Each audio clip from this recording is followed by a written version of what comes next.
So my name is Steve Parr, and you're at Introduction to Blockchain Law. So it's kind of funny when I was putting this together, it's a little bit like saying Introduction to the Internet Law or electricity. Like, this is an incredibly broad topic, and so there's going to be a lot of questions that I'm sure you guys will have tonight that won't be answered, but hopefully there's some that will be answered. So I've got a lot of material to cover. This is sort of like the fire hose presentation, and I'm just going to get through it, so I'm just going to jump right in. So me, I'm a securities and tech lawyer. I work here in Gastown, just down the street. I've been advising a few different blockchain companies at various stages of their ICO. And this is not legal advice. So, outline. So what we're going to cover up tonight is ICOs. I'm just going to do a quick introduction to what they are. I'm imagining that many of you... Actually, first of all, who here is an investor? Hands? Who here is considering launching an ICO? Who here, because there's nothing better to do on a Tuesday night? Cool. Okay, so ICOs, we could cover that versus as a funding model versus raising money traditionally. Then I'm going to jump into an overview of securities laws, just very high level. The distinction between utility and security tokens, some regular responses, and I'm going to take a look at a few selected ICOs. So the reason that ICOs are so attractive is because this model is a real pain in the ass. So as many of you probably know, to start a company and to take it successfully to an initial public offering and make a successful exit is no small task. So first, you need to gather a team, you need to pour in a lot of sweat, equity, you need to pour in your personal savings, bootstrap it. If you're fortunate enough to have friends and family who can help you fund, then the next step is to do an initial friends and family equity round and pass the hat, so to speak. From there, you find an angel investor and then and give off more equity. So that's going to be to an accredited investor, and then you're going to do a venture capital round. So losing more of your company. And then finally, if you're one of these successful companies, then you will reach an IPO and hopefully execute a successful exit. The costs of this are very high. Just on legal fees alone, you're looking at $50,000 to $100,000. It's highly regulated and it's a multi-year commitment. So that's the existing model. And ICOs, also known as token generating events or token coin offerings, it's a type of, best understood as a type of crypto crowdfunding. So in 2016, $12 billion was raised this way. 2017, $200 billion. So that outstrips how much money has been raised through venture capital. You can check out some stats on coinmarketcap.com, and there's a couple of fundamental reasons for this. So one is that through the ICO model, there's the potential, and there's a lot of limitations that we're going to get into, but there's the potential to access a global investor pool. You can access funding right away. It can be a very quick turnover. You hear things about these companies raising $200 million in the span of 3 hours. Of course, that's a real exaggeration that totally obfuscates the months and months and months of working with accredited investors ahead of time, but the speed is much, much quicker. And importantly, investors are able to participate in the company at an early stage, and that generates network effects. So what makes Facebook or LinkedIn valuable is the fact that there's a lot of users on it. And so that's, with the initial coin offering, purchasers of the coins are they have a vested interest in participating in the success and the development of this company.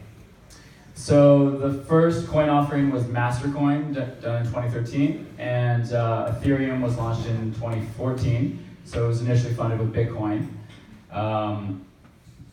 Usually you're not receiving any equity in the company when you are investing in an ICO. So how to do this process, I'm going to get to that later, but first off I'm going to jump into some securities laws. So securities governs capital formation. So what that means is fundraising, is how to fund companies. And securities laws are really there to protect the investor. So they exist, the stated intention of the Ontario Securities Commission, for example, is investor protection, transparent markets, and promoting capital formation. They're governed in Canada here by the Securities Act of BC. In BC, there's provincial legislation from province to province, and then in the US, it's national legislation. The regulators are the Securities Exchange Commission in the US. In the US, there's a provincial regulator for each province and territory. And there's also the Canadian Securities Regulators, Securities Association, which is an umbrella organization that attempts to come up with some policy guidelines to bind all the different provincial regulators. So yeah, the point of this is that it's about protecting the investors. So it's not about protecting the companies or really facilitating their activity, but there is a balance that these regulators are attempting to strike.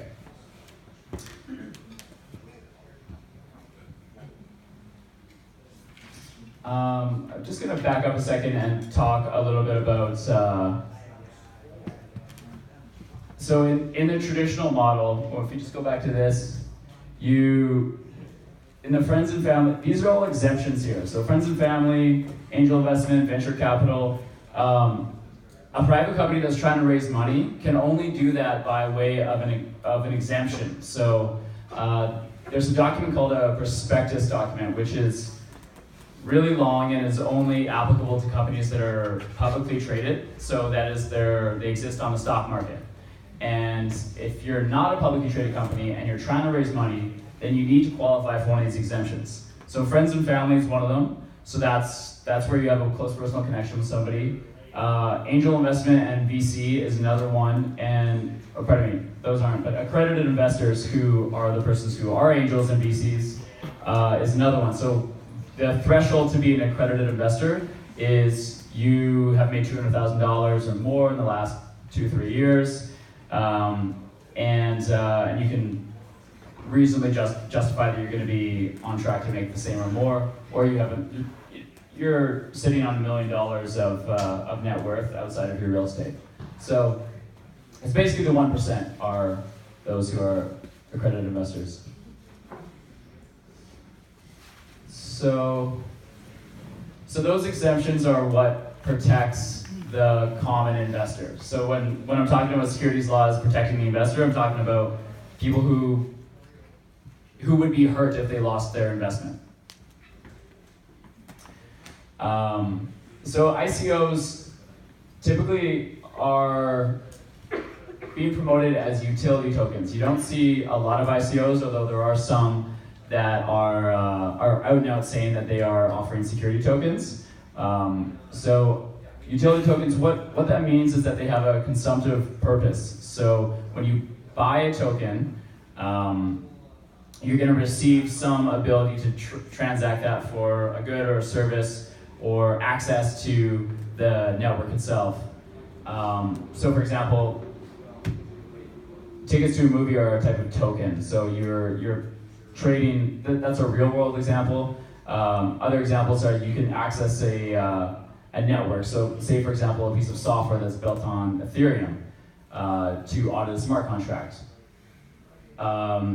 Jeffrey Walsh from Vanbex had this great analogy of Canadian Tire money. So yeah, you can like a utility is somewhat akin to Canadian Tire money. So like you purchase Canadian Tire money, and then like that can be used only within the Canadian Tire ecosystem for its toasters, right?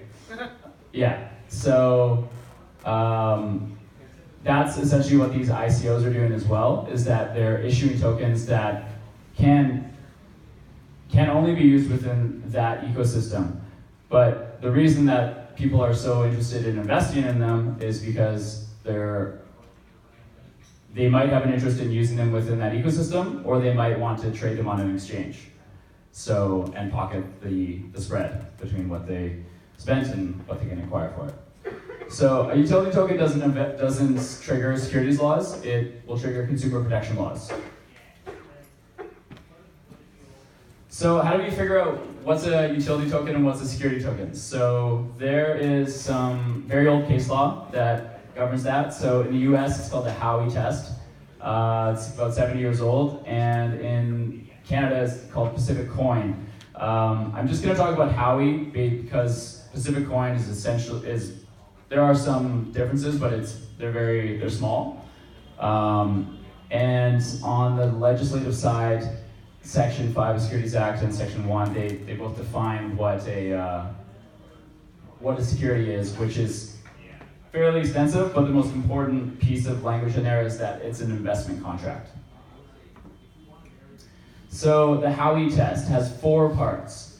So I'm going to go through them one by one. So the 4 parts of the Howey test are that it's an investment of money in a common enterprise with an expectation of profit resulting significantly from the efforts of others. So I'll just break that down one by one with respect to an ICO. So if you're investing in an ICO, you're clearly investing money, whether it's Ethereum or Bitcoin or another cryptocurrency, or even if it's your own sweat, if it's your own sweat and tears, that's still considered an investment of money. So that's satisfied. The second step, if it's a common enterprise. So caveat, these are complicated tests, and a proper analysis is going to be pretty involved on a case-by-case basis, so this is just really high level. So a common enterprise, then there's the regulator is going to look to see if there's a nexus between the fortunes of the investor and the issuer. So if the issuer's boat rises, does the investor's? That's the question. Is there an expectation of profit on the part of the investor? So if there is an expectation of profit, that can usually be seen in the ICO market, where you'll see these heavily discounted pre-sales. So to encourage early adoption, you'll have market participants purchasing at a 50% or a 75% off, and there's clearly an incentive that when the crowd sale hits and tokens start flooding to the exchanges, that they can recover, they can realize a major gain. So the 4th step is significantly from the efforts of others, and this is an important distinction because the value of an ICO is gonna result from one of 2 things, or well, rather both. Essential managerial efforts, so the efforts of the developers to actually make a viable product. So, if you think of Facebook, like it's useless except for the fact that Facebook kept developing it. But on the other hand, the market is extremely important with the value of Facebook. If nobody used it, it would be worthless. So it's not just a piece of code sitting in the ether, sitting out there. So. So that's an important distinction that's going to be broken down. The most important distinction that's going to really govern the analysis of the foregoing is whether the token is functional or not. So you've probably seen a lot of ICOs out there that don't have a functional working product yet.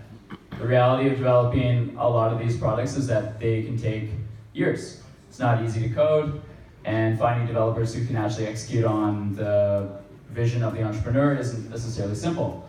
So if the token is functional, it's more likely to be seen as a utility for two reasons. Because one, purchasers who are actually purchasing these tokens can use them. If the token isn't functional, then there's no way to use them, so it's clearly going to be for a speculative purpose. That's what other reason would they be purchasing them for? And the second reason is that speculative purchasers are relying on market forces to obtain the spread rather than developers' efforts. So yeah, basically an extension of the first point. That it's the speculation is relying on that, the economics behind that. So that's the conundrum that a lot of people run into when they're thinking through this as a means of raising capital. So the solution that has begun to be in widespread adoption is called SAFT. So SAFT stands for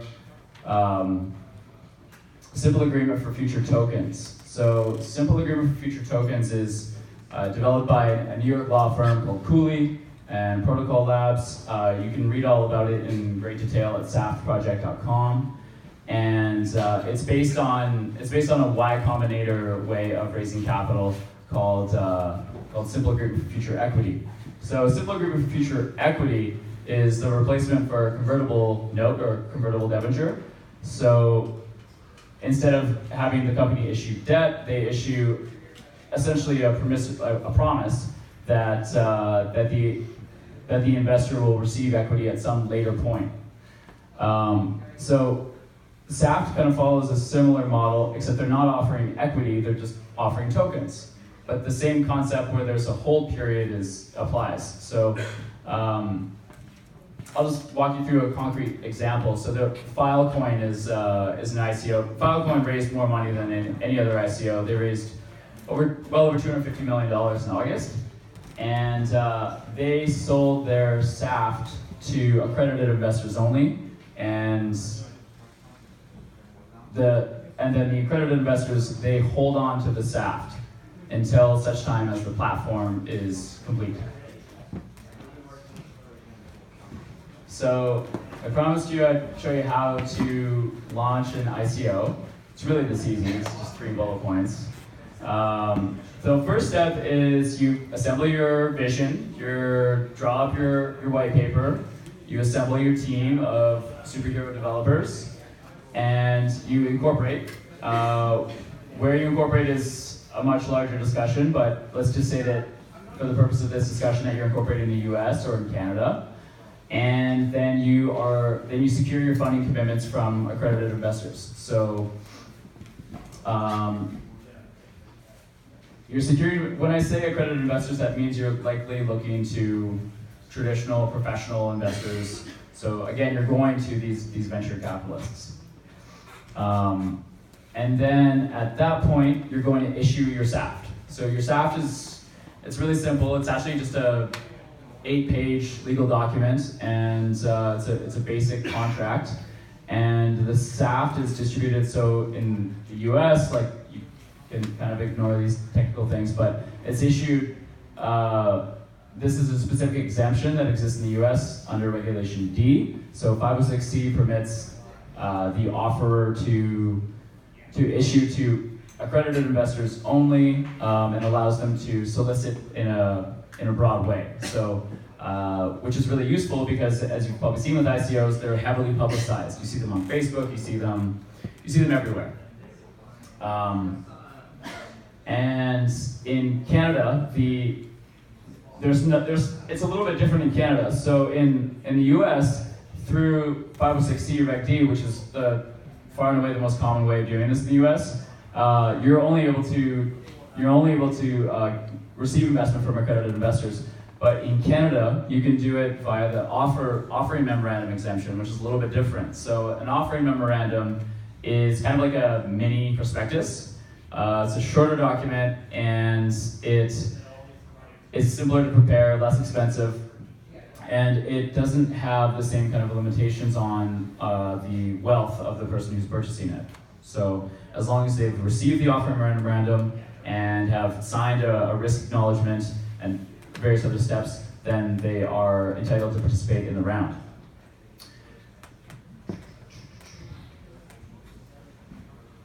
So I'm just gonna pause here. Does anybody have any, is this like landing? Does this make sense?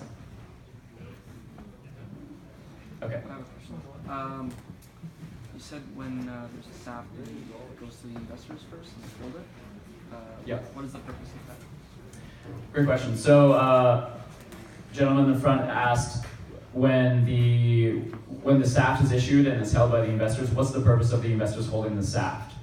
And the purpose of that is that they have something in exchange for the investment that they've made. So they have a commitment from the company to give them tokens in the future.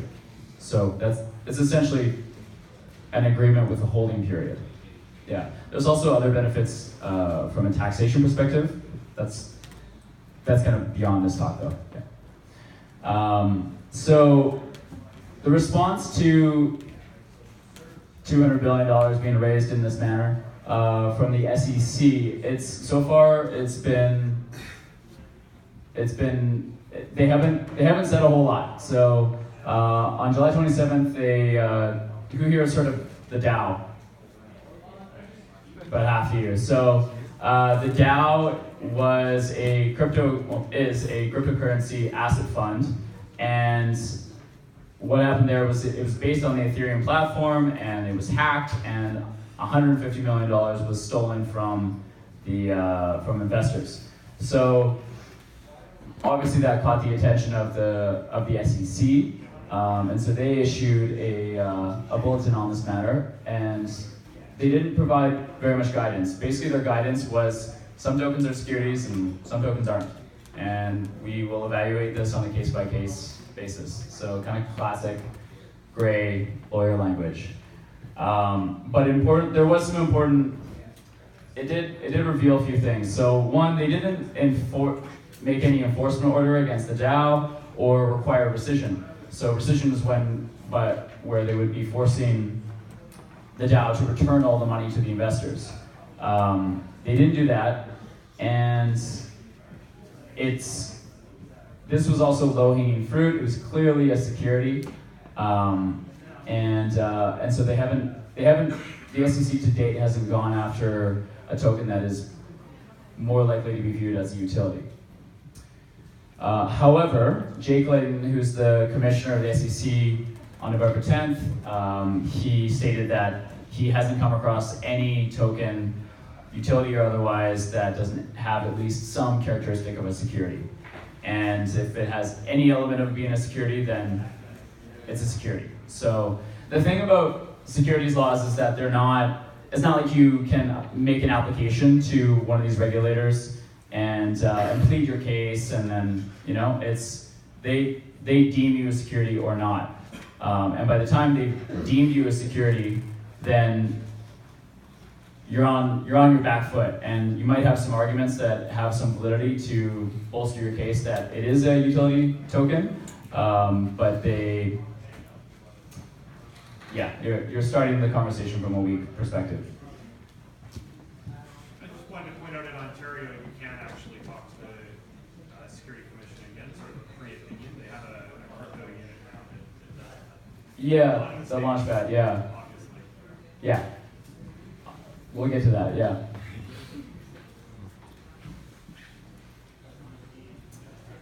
So the CSA largely mimicked the SEC bulletin.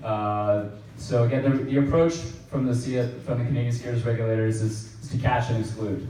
So the language is inclusive of what constitutes a security, and then they make exclusions after that point. So as the gentleman in the back mentioned, there's a few forward-thinking regulators, and so the CSA has a sandbox, the OC has their Launchpad, and the BCSC tech team, all contain like forward-thinking regulators, and you are able to have no names basis conversations with these individuals and to discuss whether you're offering might be a token or not. So I've engaged in some of these conversations with the VCSC, and they're extremely helpful, and they're also quite knowledgeable about the subject matter. So yeah, there's clearly an interest for Canadian regulators to be playing ball. It's not to anybody's advantage to toe an extremely hard and rigid line on the subject. So I'm going to talk about impact and token funder. Filecoin, we already handled that. So, well, yeah, first we'll talk about Kick. So Kick is interesting because it's actually one of the first companies that was already a public issuer and went to an ICO to raise additional funds. So they're based in Toronto, but they excluded Canadian purchasers, and in part that was because they did approach the OSC through the Launchpad program, and yeah, I mean, it's one thing for the regulators to say, "Come, let's talk, let's communicate, we're open about this," and it's quite another for them to deliver on their commitments. So I mean, from what I understand, the OSC wasn't willing to view KIN as a utility token, so Kick did the easy thing and just excluded Canadian purchasers.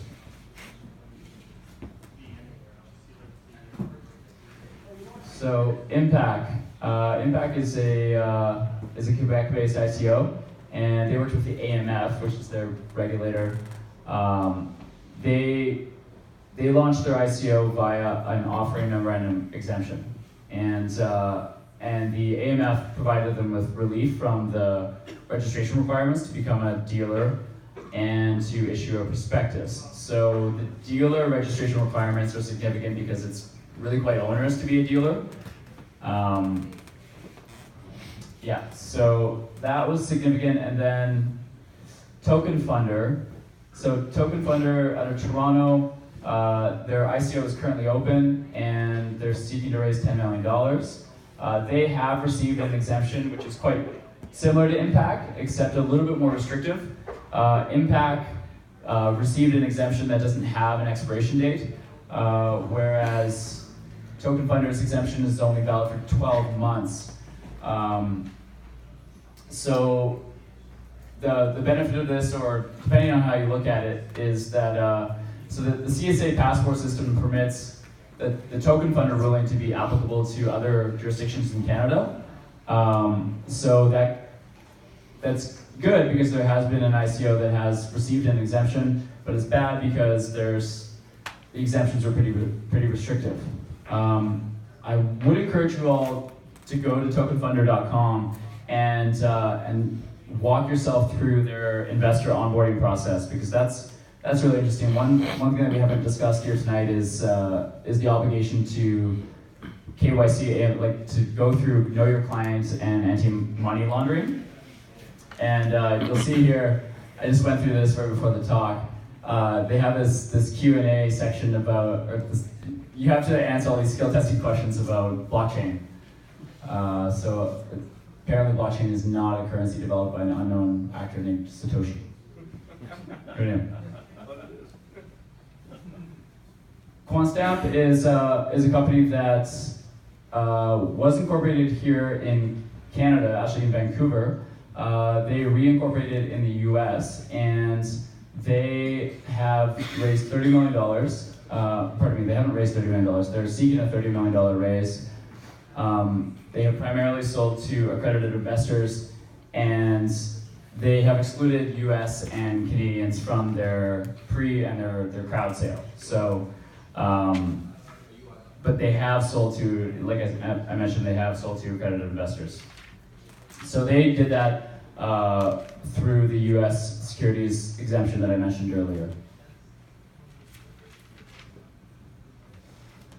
So there's a lot of great companies here in Vancouver, including Vanvex and iComply ICO, that are coming up with ways of managing this process, because there's a lot of regulatory steps that need to be satisfied, and there are yeah, there are important investor concerns that regulators are struggling to come up against. So the regulators want to toe this balance between protecting the investor and allowing capital to flow easily to these companies.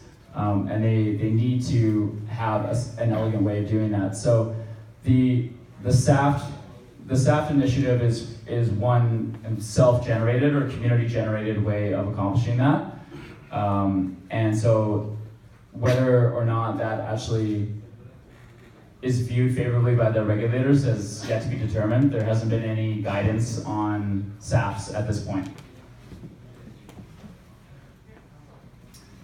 Thanks very much.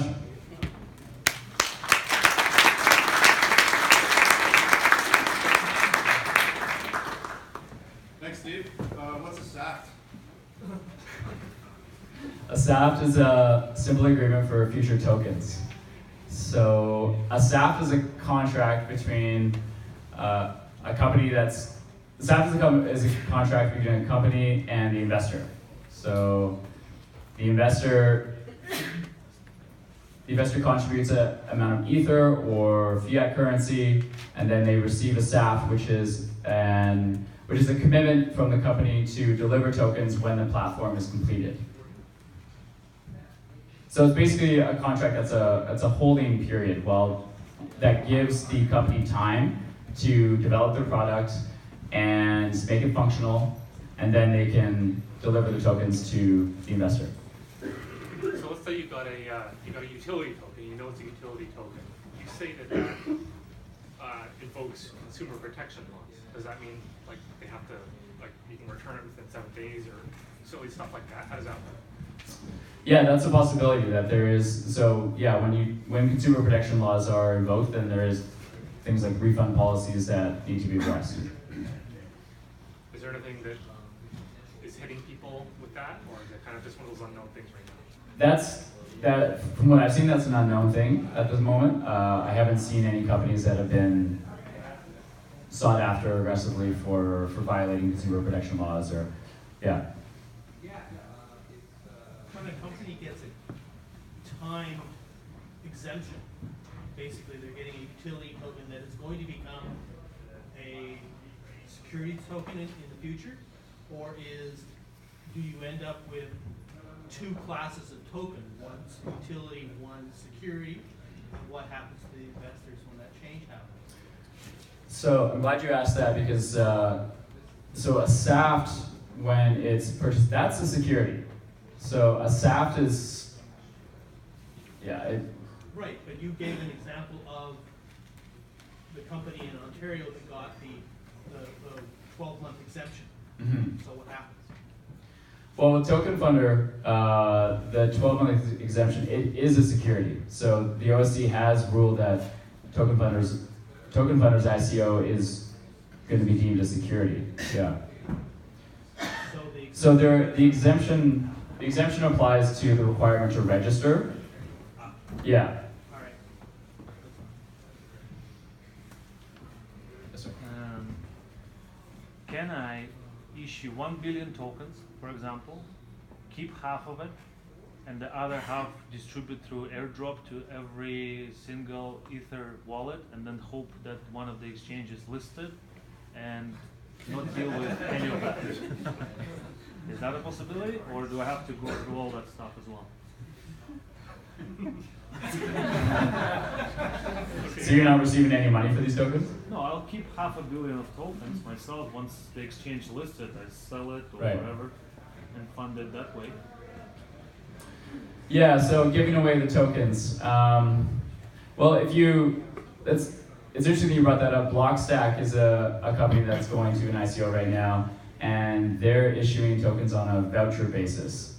So what that means is that participants can purchase them, but it's not really a purchase. They're not contributing any money, but they receive a voucher, and then they can redeem that voucher at the company's discretion to receive some tokens at a later date. So, but in my mind, that's still going to be they're receiving some value. So even where you are giving away these tokens to people are receiving them because there's some speculative interest in obtaining those tokens. So yeah, that's likely going to attract the ire of the regulators. Never mind. In the back?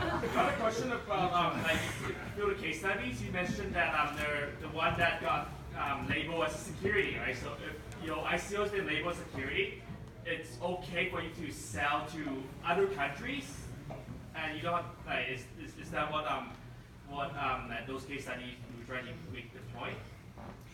Well, securities laws apply.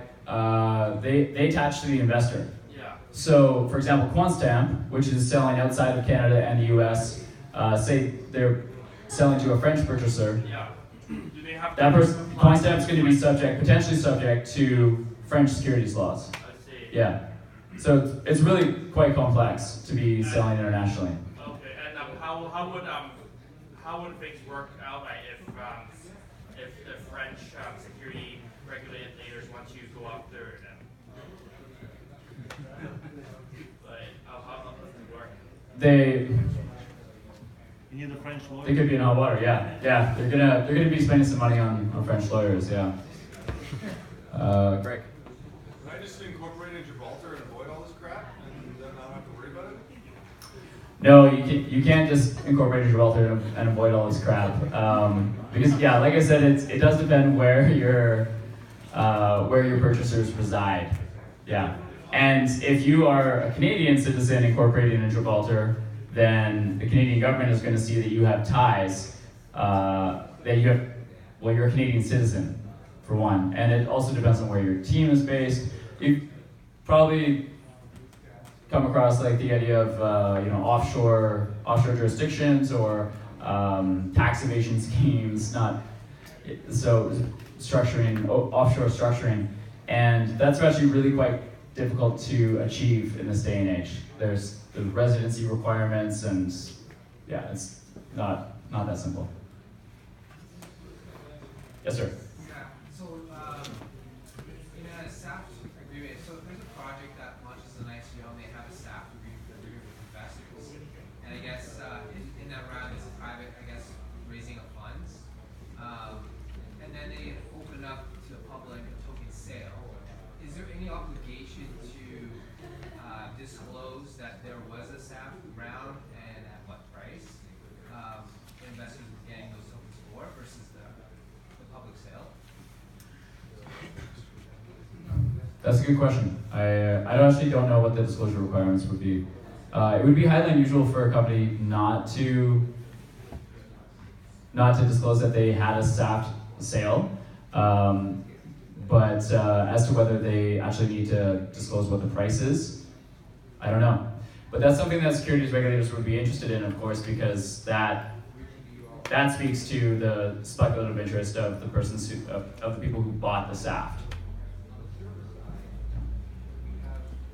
Yes, two questions. First of all, you mentioned having a functional working product was an important criterion for a token being classed as utility rather than security. But the vast majority of companies when they're at the ICO stage have a product, like they're pre-development or they're during development. Yeah. And my second question is if somebody is working for a token, like let's say they're doing advertising for marketing, and then they are given that token in return, are they still subject to the same securities requirements that an investor would be if they're plugging into it? Yes. Yes, because their contribution is an investment. So if you just go back to the Howey test, like the first part of it is an investment of money.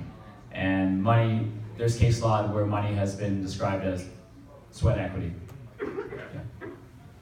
And to your previous point, which was a point, not really a question, it's true.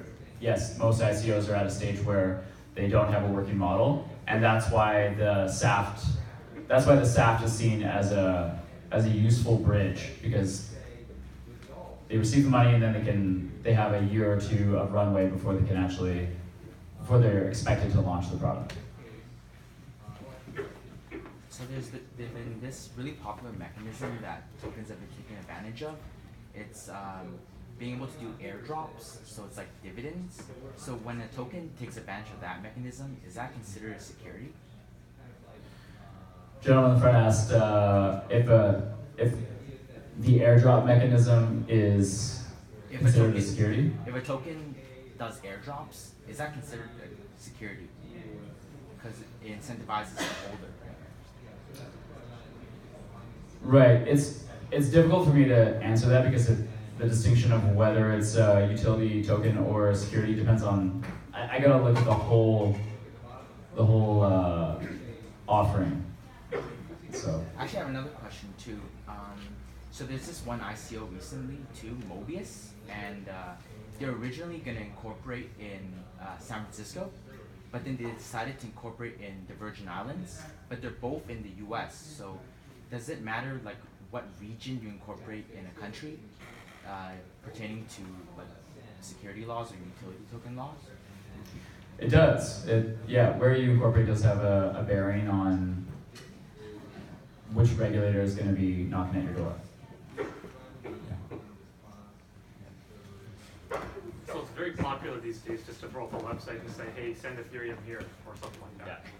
Yeah. How does that relate to soliciting investments from a Canadian or a US investor? Or is that just they just assume that's international? Well, that would be seen as a worldwide solicitation. Is that a problem? Is that something we got to worry about, or is that just like the last phase where anything goes?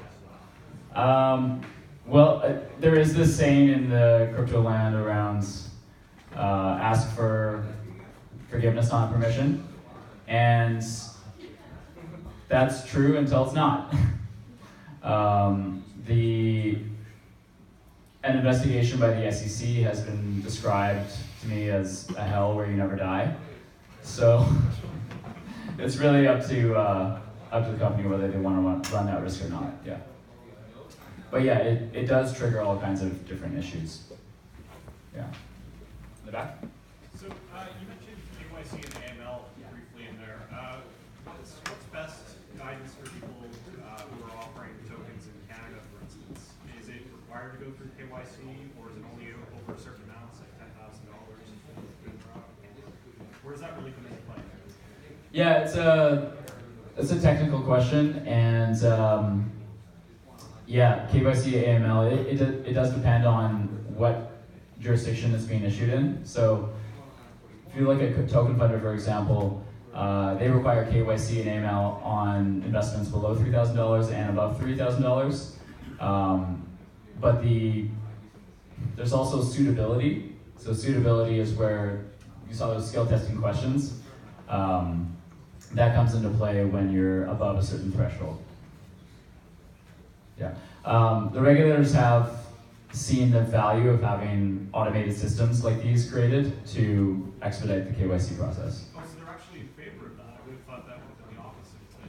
Well, I don't want to speak on behalf of all the regulators out there, but the CSA has indicated that it's open to it. Yeah, if it's done right.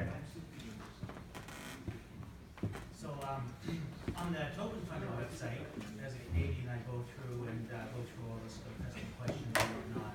But also, it's marketed to Americans, like my buddy in New York. So, what exemption would Token Funder be using? Are you aware, or is it? Is there a process to go through? Well, the purchaser in New York would be subject to U.S. securities regulations. So if Token Funder is selling into the U.S., then they're going to have to answer to the SEC. I haven't seen anything on their website that indicates that they obtained any kind of relief from the SEC. In the back? So let's just say that the trend line is that ICOs and ICOs are treated as securities. There could be some exemptions, and there could be utility tokens.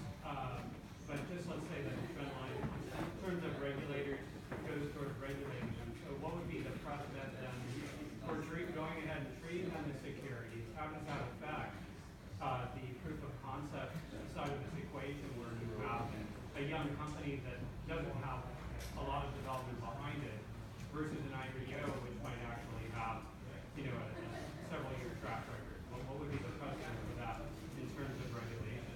not sure I understand your question.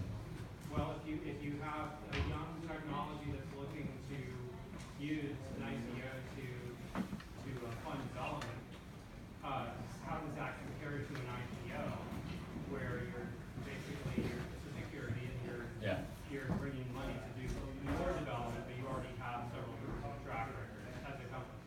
Yeah, well, that's exactly what this model is intending to address. Is blockchain is a really big deal right now, and it's extremely important that a lot of development occur in this space. As I'm sure you're all aware, there's a lot of it's a bubble as well. There's a lot of players in there whose products are not going to work out. But there is a need for a lot of development to find out what actually is going to stick. So yeah, I mean that is what ICOs are attempting to address, is how to get these products happening on a much faster basis. I'm not sure that answered your question. It doesn't. So I guess what I'm saying is if you, in terms of the regulation side then, how would a regulator look at an ICO versus an IPO? Are they going to expect proof of concept? If you've gone through the legal channel to do what you need to do for the regulators, then are you just good to go at that point? Well, yeah, the regulator, like I said, the regulator is going to want to see for it to be deemed a utility token. Even if it's deemed a security, what? Oh well, there's no, you don't need the approval of a regulator to issue a security. Well, they're going to view So, it for a company then. What do they need to do to follow the regulation? pardon me? What do they need to do to follow the regulation and then move forward with what they want to do?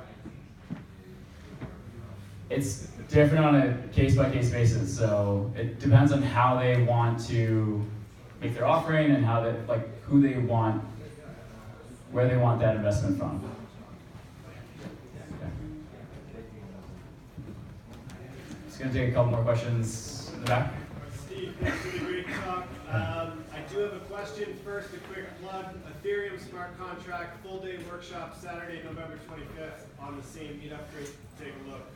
All developers.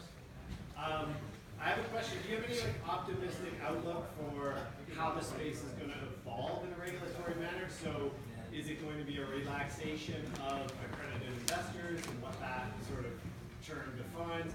Or are we going to see buckets where certain technologies can sort of bin themselves as a particular type of utility token or a particular type of security? Is that, how do you see this playing out? Do you have any inside information? Yeah, I think there is reason for optimism, because there's a strong incentive for the regulators, for our governments to see blockchain thrive and to see the development of a country, of cities that incubate and foster the kind of this sort of development. And there's also this tension that needs to be resolved. So it might sound all noble to be protecting retail investors, and by retail investors I mean people who are not accredited investors, from potentially losing their investment, but it also means they're not able to participate in potentially massive gains in this space. And so regulators understand that, and they're keen to address that issue. So, yes. Are you familiar at all with Bill 1241, which is in Congress right now, saying that utility tokens might become financial institutions? No. Cool. Yeah. As somebody who's going through this whole process right now, and have been for the last 6 months as a Swiss-based corporation, we're spending hundreds of thousands of dollars in legal fees. I would advise everybody here to go slow. It is not something just be, let's pop up a website and say, hey, investors want it. Don't call them investors, they're contributors. Don't advertise you're soliciting. Go slowly, please. It's for the benefit of the industry that you actually take your time, try to do it right. Otherwise, the whole thing can come crashing down. Yeah. There's nothing is beyond the privy of the regulators. So everything that you communicate, whether it's on Facebook, social media, how you're presenting, it's all up for grabs, and it's all open to the for the regulators to interpret it and construe it as an offering of securities. So a question about bounty program. I just have a question from this gentleman up here. Ray asked first. So where do you see this space going next year? What's over there? Yeah. Well, I do see it becoming more. I see it becoming more smoothed out, and there's going to be some routine exemptions that will be relied upon again and again. So I think you're going to see. I think you're going to see some companies sprout up that will be relied upon by the regulators to facilitate the development of this space. So, yeah. I'm going to leave it at that, folks. So if you have any other questions for me, feel free to hit me up. I'm just going to be hanging around. And thanks again very much for coming up.